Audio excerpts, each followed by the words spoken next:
The open house, of course, is to get recruits, to get new members, and also to give out information again to the community regarding what the St. Martin Youth Brigade is all about. What is your background in the whole brigade? Well, I started off about a year ago as a mentor with the Youth Brigade, and my position now is that I'm the assistant project leader, Debbie Swanigan, and Patricia Arundel is the project leader, and so I assist her in her duties. What the brigade is all about, really? Well, the brigade is about recruiting teens of the teenage and to build their character, self-esteem, discipline, conduct, code of conduct, reliability, responsibility, so that we can empower them actually to be positive citizens in our community, to build our nation actually, become role models eventually for others coming behind them. So there's a lot of physical training as well as mental training. You have the mentors that talk to them. They get the general knowledge about things that they could be empowered in learning some life skills, as well as training in the physical sense. We assist them with Dutch, for example, if they need any help with that. They learn drumming, trumpeting, marching, life skills, and social skills, communication. Communication, team building, team spirit, commitment to self, commitment to others, volunteer work. They've been to the ICANN Foundation. They learn how to be in positions and learn how to keep themselves straightforward and upright in social situations. Yeah, they're learning a lot, and they're benefiting from those experiences that they get to assist the VKS with sometimes. But it's the training and it's the commitment and the building and the growing.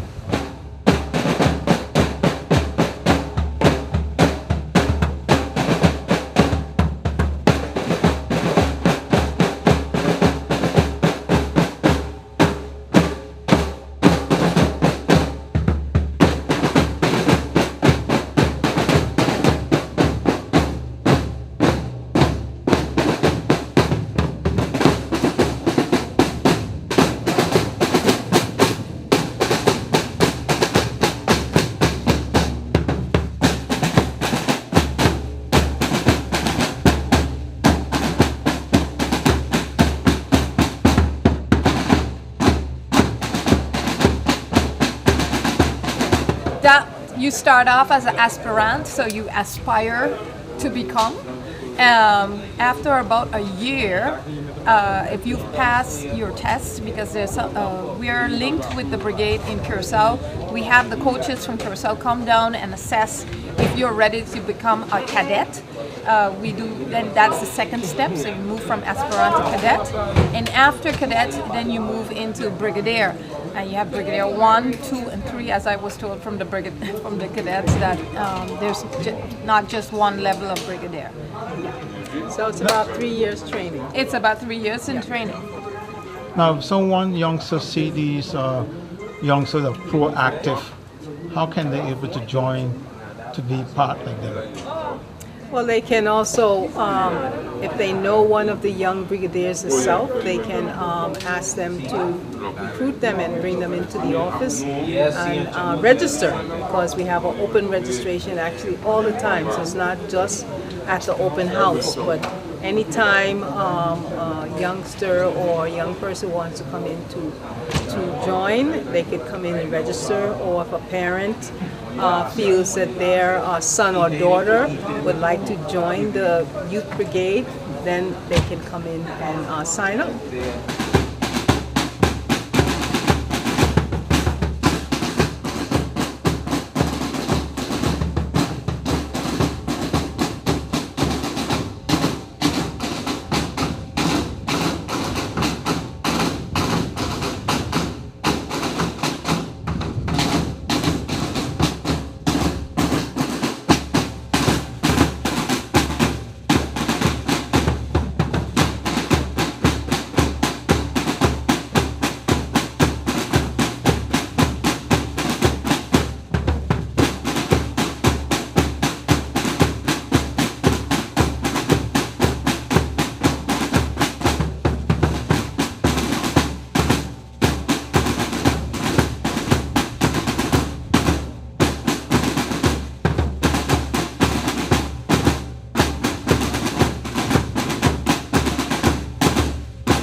Only Hilux overcomes Hilux. A new era for pickup. GEBE has been faithfully serving the communities of St. Martin, powering your home and our economy. Come rain or shine, our qualified team of professionals are working hard 24 hours a day to provide you and your family with safe, reliable electricity and water. We use the latest technologies and test our products daily to maintain the highest international standards. Our friendly staff is always there to assist you, whether in person, over the phone, or online. We are committed to constantly improving our products and services, making them more efficient, effective, and environmentally friendly to serve you better today and our next generation of clients tomorrow. GEBE, powering a brighter future. Our friend Megawati is here with tips to save you energy. 1. Turn your airco temperature up. 2. Use a ceiling fan instead. 3. Buy energy-saving products. Save some green with NVGEBE. Oh my, what an inventory list, and so unnecessary. But wait, your home contents are all insured by Be Sure. That means that you determine the amount you want to insure. No inventory list, no hassle. Are you Be Sure? Be Sure. Bob, I can understand why you're parking so carefully. Of course, when you can get 80% discount on your Be Sure car insurance. But that's overdoing it, Bob. Are you Be Sure? Be Sure. Yeah! Life is a journey full of connections. You're in safe hands, even when life starts too soon. You don't have to miss a single beat. When a bad hair day makes you sad, just sharing can bring you joy and more to come. They take the plunge, turn fear into faith, while you capture those beautiful moments. In the game of life, it's family that counts. They'll be there even when you lose. We all have our moments of reflection and hope.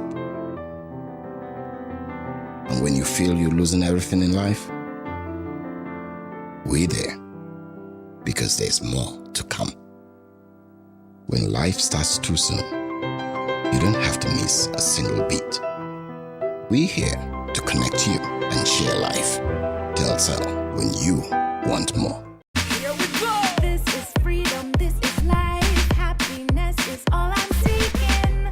Carpe diem, I'm seizing every day, not just the weekend. Here's to all the good times that have come to last. Here's to living in the now. When you can afford what you crave, life just gets so So good. alive and I'm feeling good, so good, so good, so good. Hey, I'm gonna live my life, feeling good, so good, real good, so KFC, so good for everyone.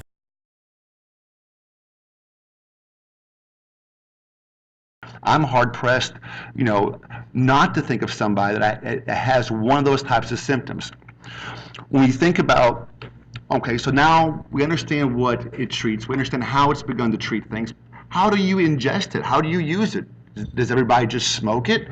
Actually, the AMA has come out and said very emphatically that they are for the non-smokable application, because clearly you have a lot of tar that are bad. It's bad for your lungs. It is potentially carcinogenic, although that's not been substantiated. Smoking is an option. It is the least favorable option among medical professionals. Vaporizing is probably the most significant option that we like to encourage our patients to explore. There are a variety of edibles. There are sublingual sprays underneath the tongue. There are patches, transdermal patches, suppositories, topicals, which are just things that you apply to the skin like creams. You can ingest actually the fresh cannabis, beverage, teas, and dabbing, which can be used from different types of butters and oils and applied to normal food, and you get the same effects from that. So smoking is actually it's not nearly as prevalent as it used to be as a primary consumption mode of medicinal cannabis, and in fact it's quite frankly frowned upon at this point in time in lieu of these other options which are readily available. Now, one of the things that you may have heard the word a dispensary or a clinic. this is sort of a mock-up that I've kind of been working on a little bit of what might that look like here in St. Martin. So I took a little bit of the corner we have here in Phillipsburg, and that would be the outside of it. This isn't what you would think of as a place where, this is going to look medical, it's going to operate medical, okay? You walk in, you're going to have a really well-informed staff. They're going to come in.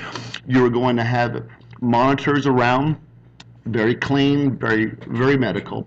You come in, you offer ID, have to be of age, as Jay commends. Now, in Colorado, in Washington State, in many of the other states, they have physicians and other medical personnel that offer recommendations for the use. And based on this recommendation, they offer a medicinal marijuana card. That medicinal it's a step of approach. And this is sort of how this would work. First, you would visit a licensed medical provider and be assessed for cannabis as an option for your cannabis card. You'd receive your medical marijuana recommendation, apply for your medical marijuana card with the state, which has a fee to it, pay government fees, again, get approved for your medical marijuana card, visit your local dispensary, bring a recommendation to the dispensary, produce your ID, fill out new patient information, and then the medicinal use consultants would advise on matching medical scenarios with different types of strains that would be the best fit for your ailment. As we come through here, you can see an idea of what an exam room would be like. I live in a very rural part of the United States, and what I do is it's a very specific niche. I'm the only one that does what I do from the middle of my state up, from Memphis, Tennessee over, from Springfield, Missouri down, or from Tulsa, Oklahoma across. Probably a catchment area of 5 million people. So there's just me and my other neuropsych who works for me. I do a lot of telemedicine, where I will, at a prearranged time, I will be at a small clinic 4 hours away on the video screen. I don't have to lay hands on the patient to be able to do what I need to do my proper assessment. I have trained staff and other medical professionals there to take blood pressure, to administer different types of exams. I just need to be able to do the interview, see the results, and then I can offer recommendations to their primary care doctor, sort of a doctor for doctors. In this scenario, you would have a medical professional appear on the screen. They'd be able to conduct a detailed interview with the prospective applicant, would be able to grant that card at that point in time, and then in one smooth movement be able to walk into the dispensary area.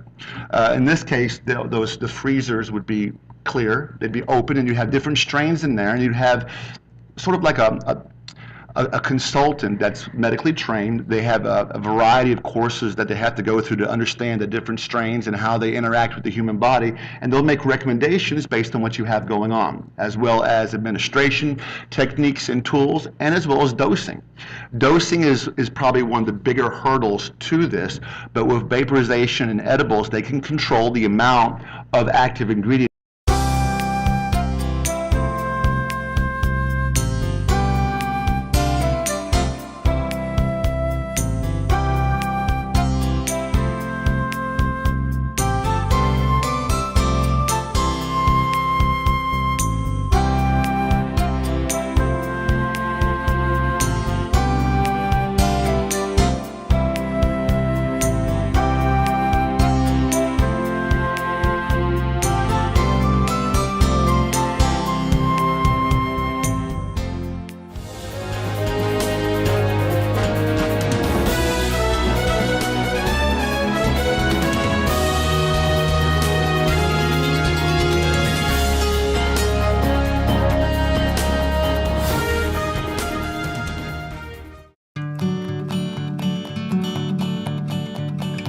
It's been said that behind every door, possibility awaits.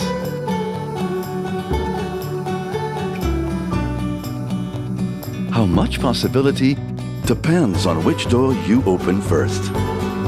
Every day, we help our customers discover the possibilities in their lives. It all starts with a conversation.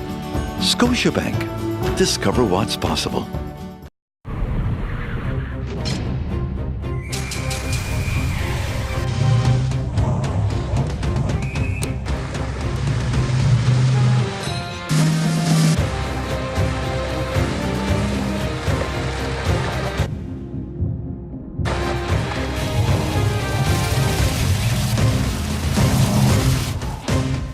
Only Hilux overcomes Hilux.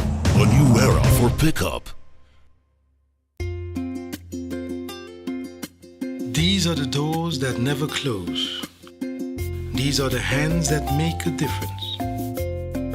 These are the walls that could tell countless stories of helping and healing, of storms weathered, of change and growth, of a place where life begins, where hearts are mended, and where hope grows stronger. For more than a quarter of a century, the physicians, medical professionals, and staff of St. Martin Medical Center have combined advanced medical technology and compassionate care to bring a world of medicine to our friends, neighbors, and visitors to the island of St. Martin we all call home. As proud as we are of what we have accomplished, we believe there is still much work to do to continue a proud tradition of providing everyone in our community with the latest technology, the best medicine, and the most exceptional care. St. Martin Medical Center, celebrating 25 years of serving, caring, healing.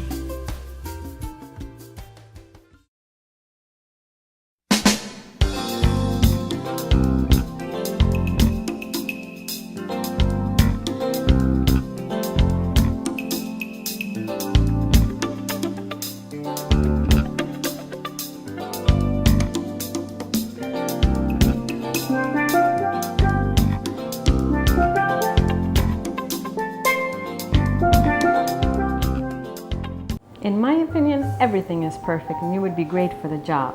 But I see here that there's a 2-year gap in your resume. What did you do? I was hospitalized for mental illness. Oh, mental illness? I've undergone treatment and I have a wonderful family that supports me. Well, that is good news. No, it's fine. I'm recovered. We'll contact you, okay? For a better understanding of mental health and what you can do to stop mental health stigma, please go to the Mental Health Foundation's website at www.mhf-sxm.com.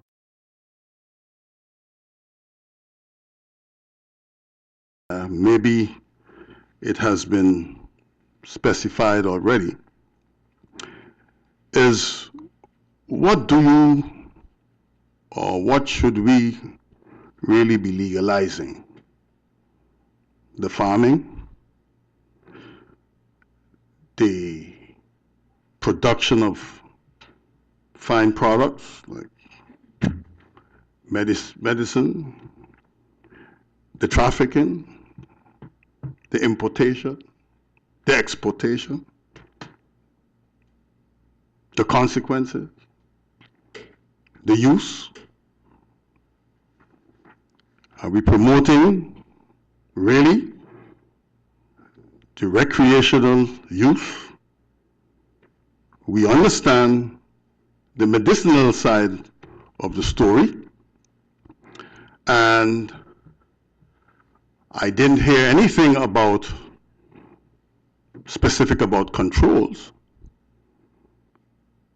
the need for laboratories that could at least do a GCMS, a gas chromatograph and gas chromatography and micron spectrometry, etc. We don't have those capabilities here in our labs. To do this, we have to send specimens to Curacao or any other jurisdiction where this could be done. Last time we did so, it cost us 100 guilders per item. So then, are we legalizing the burdens that will come with all of this? And it was nice for you to consider prevention programs for youth, etc. But that's not where it ends. You referred to the damages of alcohol, but yet this Parliament nor others have been willing to deal with the sin tax, which is taxation on alcohol. that is another issue that we would have to deal with, and actually be successful in doing so before we can talk about introducing or legalizing another substance where we have had, legal alcohol for donkey years, as the locals would say, and we still don't have the correct control. Just lately, in the Caraval village, there were discussions about youths having access freely to alcohol, and not only there, but in other areas of this island. So the controls are not there. Then, in every discussion we have in here just about, you have the issue of, okay, are we going to legalize it? Are we going to work with the French side also to be able to do so? Otherwise, your controls are null and void. But the most important thing, and I'll have to refer back, Mr. Chairman, to Dr. Haverser, is the issue of civil liberty. Civil liberty seems to be a very good thing. I have the right to do what I want with my body. And that can take us not only to this particular subject, but could also take us to the subject of euthanasia, which has been raised here, but fell off by the way after one meeting here in Parliament. It's the same issue, actually, if you want to speak about abortion and legalizing abortion. We all want to do it in a responsible way. But if we had lesser challenges that we up to today cannot handle in a responsible way, then I am not saying that the discussion is premature. What I'm saying is we'll have to have a lot of discussions, but also a lot of doing, a lot of improvements to be able to sustain this type of venture so that we can benefit. And now that I've reached to the issue of benefit, the first thing is diagnosis, which means that you will have to retrain your physicians, or we're going to have to attract others to our shore. Much has been said about the local benefit and the local involvement, and the word involvement is what interests me the most.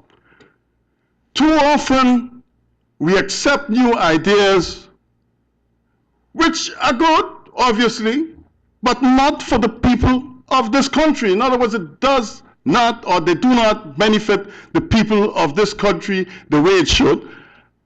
And not only that, it takes away from the revenue that could be generated if well directed and controlled for this community. So we understand what is being said here, and it seems so easy when you talk about garnishing money.